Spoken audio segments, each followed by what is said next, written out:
Isto é o que establece a Constitución Española, que, como vos ben sabedes, establece un réxime comunista.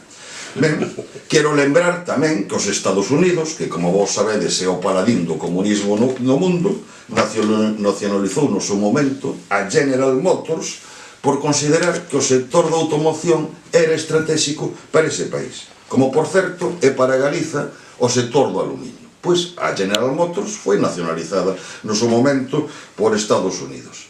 Pero temos exemplos ben recentes no tempo. Francia, que como ben sabedes, é outro réxime comunista dos máis coñecidos no mundo, e ten un presidente da República nestes momentos que se caracteriza precisamente pola defensa das ideas comunistas, acaba de nacionalizar temporalmente o asteleiro STX France, con sede en Saint-Nazaire, por consideralo estratégico e impedir deste xeito que pasase a ser controlado por unha empresa italiana. Isto aconteceu nestas últimas semanas. E quero lembrarlle tamén a ministra que a planta de aluminios da Coruña pertencía a Inespal, que era un grupo público, que nos 2 anos anteriores á venda a Alcoa obtivera beneficios de 12.000 millóns das antigas pesetas.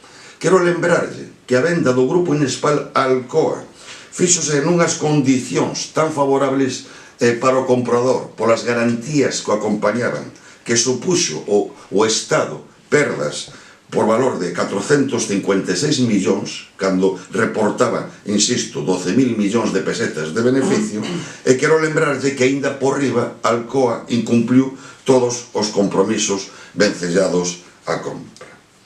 Ben, polo que